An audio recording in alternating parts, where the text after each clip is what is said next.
Ya, kali ini saya akan menjelaskan respon dunia internasional terhadap proklamasi kemerdekaan. Ya, yang pertama, pengakuan kemerdekaan negara Republik Indonesia oleh bangsa lain. Ada 3 pengakuan dari negara lain, yaitu pengakuan kemerdekaan Indonesia dari Mesir.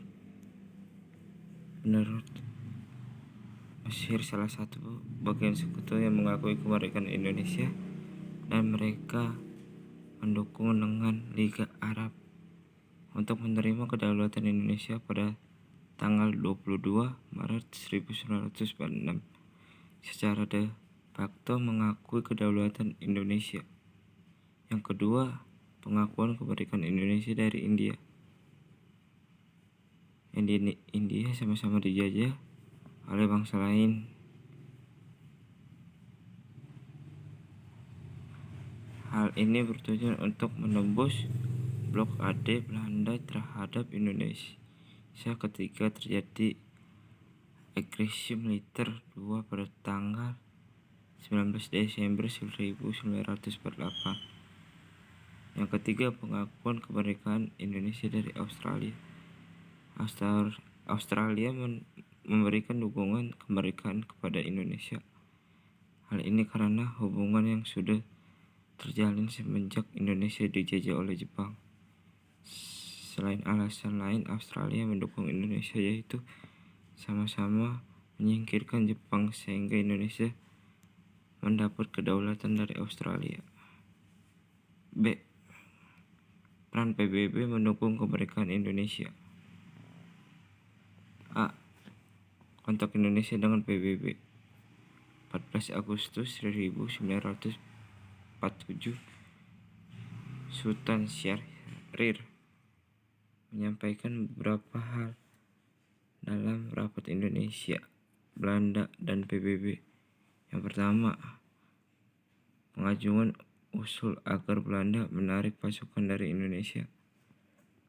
Kedua, untuk mengakhiri berbagai pelanggaran dan menghentikan pertempuran perlu dibentuk komisi pengawas. B. Peran PBB dalam mendukung kemerdekaan RI. Yang pertama, pada tanggal 1 Agustus 1947, Dewan Keamanan PBB mengeluarkan resolusi yang mengajak kedua pihak untuk menghentikan tembak-menembak. 2. Pada tanggal 4 Agustus 1947, Keamanan PBB mengeluarkan perintah kepada Belanda Indonesia untuk menghentikan permusuhan di antara mereka, aksi baku tembak. 3. Pada tanggal 25 Agustus 1947, Dewan Keamanan PBB menerima usul Amerika Serikat tentang pembentukan komisi jasa-jasa baik untuk membantu pertikaian Indonesia-Belanda. 4. Pada tanggal 28 Januari 1949, Dewan Keamanan PBB mengeluarkan resolusi yang sampaikan kepada Indonesia-Belanda.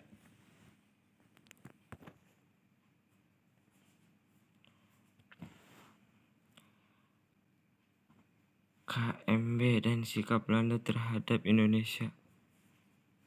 A. Pengakuan kedaulatan dan kembali ke negara kesatuan.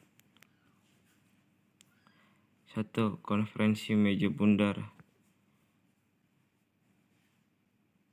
Sesampainya pada delegasi itu, Belanda sambut dari Belanda cukup baik untuk menunjukkan keramahan dan Melayu pada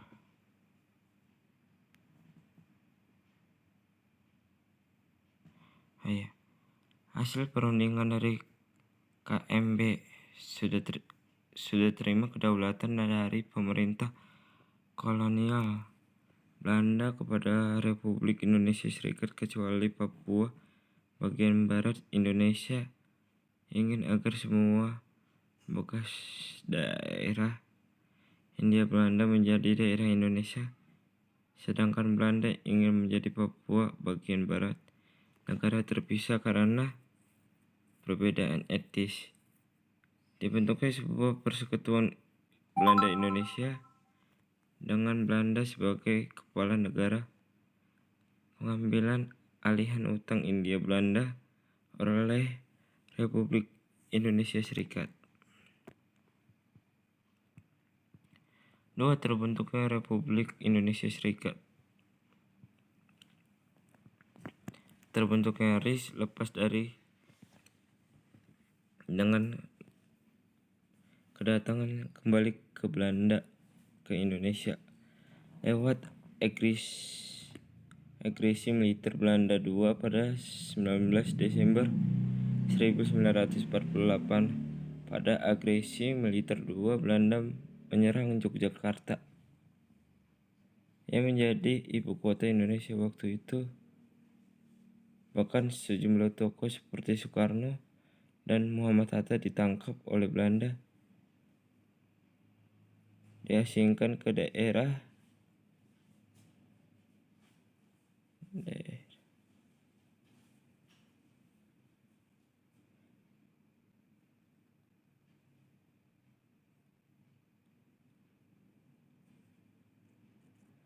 Pada saat terjadinya agresi militer II, membuat pemerintahan Indonesia lumpuh, miskin, tidak bubar secara resmi.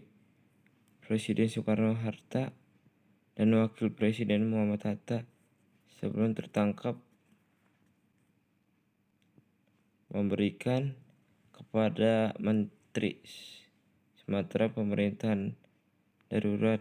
Kemudian Belanda memilih untuk berunding dengan Indonesia, salah satunya lewat KMB yang digelar pada 23 Agustus 1000 hingga 2 November 1949. Dan hak Belanda tersebut langsung alot, sehingga terbentuknya RIS dan Belanda mengakui kedaulatan kepada Indonesia kepada RIS tanpa syarat apapun.